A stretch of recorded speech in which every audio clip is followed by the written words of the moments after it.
Taylor with me this morning. Thank you, councillors. And also, we have Fire Chief Ron Morton, and we have our Emergency Management Coordinator, Mr. Steve Murphy from Dufferin County. Good morning, everyone. Good morning. Good morning, sir. So, I think what we'll do to kick this off is Councillors Peters and Taylor, just wondering if you can give us an update on what's going on in your lives. I know both of you have full-time jobs, and just wondering how you're juggling this, issue that we've got going on right now, the crisis, and how you're juggling family life. And Councillor Peters, you want to start off?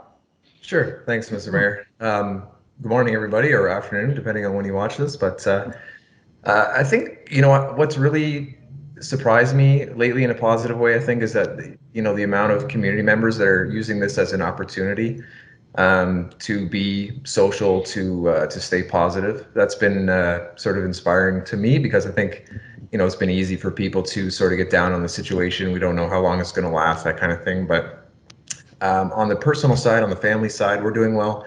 We got a bit of a full household. There's 6 of us, so it can be a little hectic at times, and finding some time to yourself is a bit of a challenge. But that's where the job comes in, I guess. In my professional life, on the engineering and construction side, that industry until this weekend saw no slowdown at all. So certainly a lot of the projects that I've been working on in Southern Ontario have continued, and that helps keep you busy and keep your mind off things a little bit. Establish is at least somewhat of a routine, so that you don't feel like you're tipping too far into the abyss there. But we've had some nicer weather these days, and we try and get out for a walk and as much as you can. And yeah, I've been, again, surprised at the number of people out on the streets. It's been really nice to see, and everybody seems to be keeping their distance. And I think overall the town's attitude's been pretty positive, and we're trying to stay that way at home as well, and keep the kids entertained. And I think they've been very interested in the process as well. This is new for them the same way it's new for us. All of our collective generations, this is a bit of a unique situation. And again, just really pleased with how the positivity in our town has remained high. And glad to say that as a council, we've been trying to move things forward, and hope that's contributing to the positivity, and we just need to keep it up as we move forward. Right. What about your work colleagues and staff? Are you working remotely, or are you going? Some people still going to the office. I'm coming in. I'm there right now. Many of my other coworkers were away for March break, Florida, Nicaragua. They certainly had some more difficult experiences during this. I only went as far as Kingston, so it was really, no shocker there in terms of dealing with crowds or foreign governments or anything like that. So again, I've been able to come in and keep my sanity a little bit. I'm the only one here, so there's no potential for any cross-contamination or anything. And they've been staying at home and working from home. So collectively, it's been close to business as usual. That's going to change, I think, given some of the closures we've seen over the weekend. But that's it was bound to happen, and I fully support, obviously, trying to keep the activity to a minimum so we can beat this thing. Great.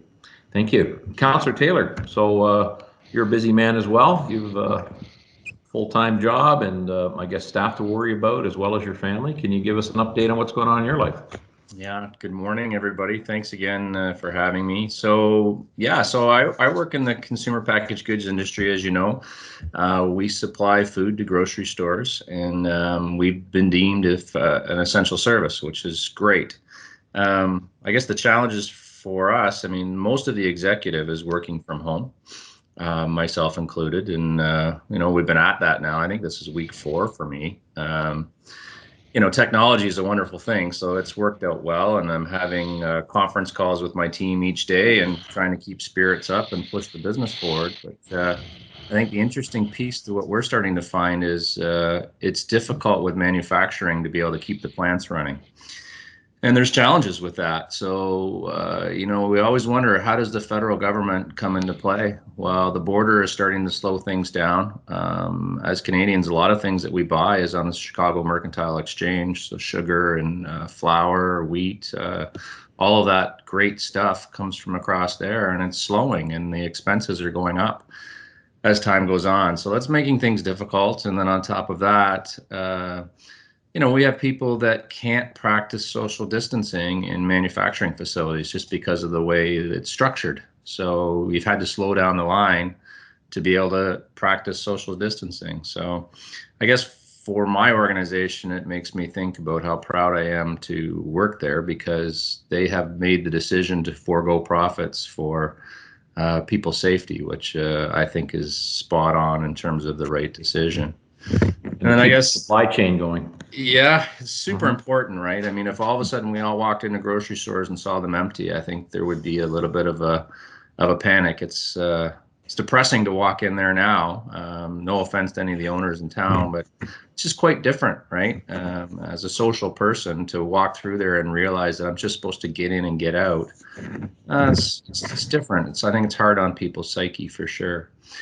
But then from a council standpoint, I must admit it's been difficult. It's sad not to be able to see the two of you, for instance, and be able to push the business forward in the way that we're used to. I think we had an initial council meeting that I was quite proud of. I thought you did a great job, Mr. Mayor, in running that meeting and under difficult circumstances. And tonight we're going to try that again with another council meeting online.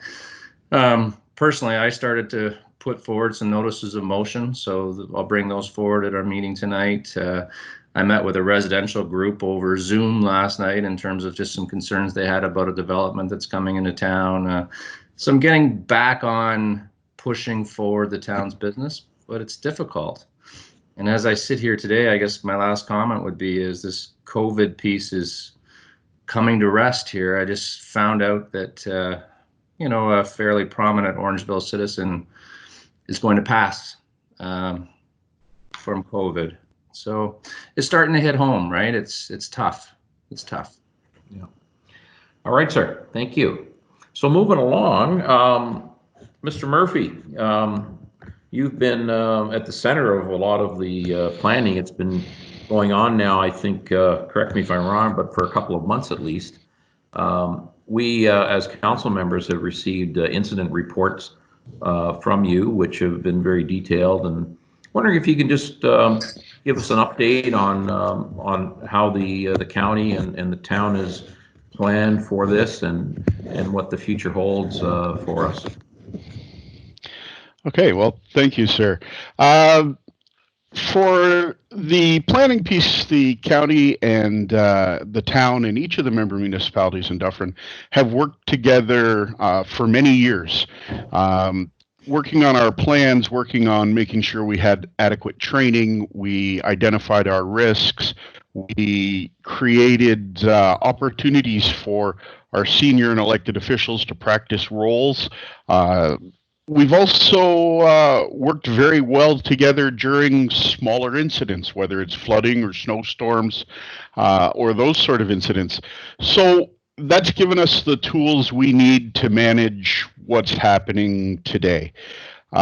You are correct. We did start monitoring, very closely monitoring this pandemic mid-January. And we were in good position to take some pretty decisive action early on. Those actions included assisting Headwaters with getting their assessment center up and running, which has been a fantastic local resource, and it's managed to allow the emergency department over there to focus on things other than COVID, and providing an opportunity for members of our community to get the assessment that they may need, and then go home and isolate. We've been working very hard lately on getting some childcare in place for essential workers, and information about that came out last week. And if you are an essential worker and you have questions about childcare, emergencychildcare@dufferincounty.ca. Fire off an email, and somebody will get back to you right away. At the town level, the town's emergency operations center, fully activated, working remotely. I think that's the norm for everybody now. The emergency emergency operations center is used to coordinate municipal resources of the county, the province, and the federal government. Through our emergency operations centers, we're able to ensure that the information that is being generated by hundreds of reputable sources is all brought in, compiled, verified, and then shared with the community in a timely manner. That is in itself is a large job when you add all of the other things and trying to maintain a certain level of services. The municipal staff are really working hard through their EOCs to deliver. I'll take a pause there. Okay. I guess I'm just wondering about how the hospital's doing. If you can, do they have enough materials, PPE, this type of things that we're hearing are in shortage? How are we doing with those issues? Well, not a spokesperson for the hospital, but that's never stopped me from speaking out. No, they don't have enough. They don't have enough material. They do not have enough beds. They do not have enough staff. They do not have what they need for what is coming. Right. If people stay home, if people help stop the spread of this, our hospital is going to get through bruised. Right. If people don't stay home, our hospital is going to get broken. Right. Okay. Sobering words, Steve. So thank you. I'm going to move on to Chief Ron Morton, our fire chief. Mr. Morton, thanks for joining us this morning. So your staff, I guess you're in close quarters there in the fire hall. Can you tell us how you're keeping your staff safe? Obviously, we need our emergency our first responders available through this crisis. So how are you working with your staff, and also how are you coordinating with the paramedics and other people that you might be out on calls on? Thank you very much again for having me. I have a tremendous staff here. Everybody is well within the department. I do have 3 people that are working from home right now. They're available if need be. They're doing their regular duties from home right now. But as far as our emergency suppression staff, we're at our full numbers, and we have a wonderful volunteer force that when need be, and they're paged out, our numbers are where they should be, and they're doing a tremendous job. It's business as usual. We're still responding to the same calls as we have in the past. We're still looking out after the citizens of Orangeville and the surrounding areas that we cover. It's just the way we do business has changed. And, we're looking at different levels of protection. We've always had the masks, we've always had the goggles, we've always had the gloves, but it's a routine now when we're going out to calls. And it's still the same people showing up. We just may look a little bit different. We have a decent supply of PPE that we have here at the station, and I meet with them on a daily basis to update them on any changes that I've received through any of the meetings I've sat in on, any provincial changes and things like that. And I have to say it's been tremendous, their response and their commitment to coming in. So it's really been superb that way. Great. Thank you. Councillor Taylor, I wonder if you could just weigh in, just give us a brief report on on our police force. I know I've had a little bit of interaction over the past few days with Deputy Chief Guilfoy. It seems like it's situation normal there. They're taking the precautions that Chief Morton has just said. Can you give us a quick update on police right now? Yeah, thank you, Sandy. To your point, I mean, there's a dialogue going back and forth over the weekend, and they're saying that they have everything that they need. The officers are protected. The citizens are being protected. Police are out there for sure. There was a ticket that was issued over the weekend for someone who was not observing social distancing and being responsible. They were actually going door to door and trying to sell their wares, which is unfortunate. But on balance, it's been business as usual. And from a police standpoint, with the board, we're still moving forward with initiatives. I think it's a little bit confusing how we're going to do that because we need to have the public involved in some of those meetings and haven't quite figured that out just yet. But are we going to hit our deadline date of OPP transition? At this point, the answer is yes. It's been good. The officers have been very professional and helpful. Right. So the one thing that we as a community can do, though, is adhere to the stay-at-home orders and help our police force and our first responders by not creating any further spread of this problem. As Mr. Murphy said, if we don't, our hospital could get overrun, and that's really the what's been driving this decision to stop non-essential work of any type and have us stay home. So let's make sure we don't get into gatherings, folks who are watching this morning. The police have got other matters on their mind. They don't need to be responding to people that are being foolish and getting into gatherings. So let's respect that. I'm just going to go around the table here. One more shot. Councillor Peters, do you want to have a final word? I know you talked there about the good that's coming out of this. There's a lot of people that are. Do you want to just elaborate on that a little bit? Sure. Yeah, I just again encourage everybody to be a really good neighbor. Call those people you haven't seen in a while. It's tough for everybody not to have that contact and that interaction, but we're seeing smiles and waves on the streets as we go for walks. For the most part, aside from a few individuals, I think everybody is adhering to the rules. We understand the situation, and we just have to stick with it. And I definitely want to thank the people at the county and the emergency services, Ron and his team, the police chief, the paramedics, Tom and his team. So everybody, I think, in Dufferin is doing a very good job to get ahead and stay ahead as much as we can, and using common sense and just taking the right approach to this thing. So I think it's going about as well as it can, and we should be thankful for that. Right. Steve, do you want to weigh in one more time here? One more word?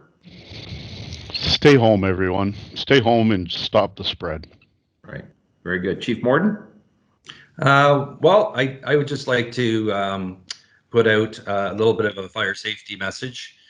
Just being that people are home more often now, there is increased risk of home fires, and for people just to practice a little more fire safety while they're at home. And while you do have your kids at home, practice your fire safety plan, go around and check your smoke alarms, make a few fun games out of it, and make the best of it. And as far as we had a lot of questions in regards to burn permits last week. And the province kind of put out a mixed message about it. And we still allow burning. We kind of look at it as this may be one of the only things that a family may be able to do together that's different, gets them out of the house, and they're able to go out and have a little fun that way. But we do stress the social distancing when you are doing that, and keeping it to the minimum crowd, that you're not inviting all your neighbors over and having a family get together. But as a family, have fun and enjoy and stay safe. Thank you, Ron. Councillor Taylor, one more shot here. I guess I just wish everyone who within the town of Orangeville has lost their jobs recently, and I'm sure that the pressure on you and in your households is immense. So I wish you all the best. There's some information out there. Our MP has done an excellent job of getting information out there how to apply for CERB, and you should all be applying for that this week. Just look and see which days that you're supposed to apply.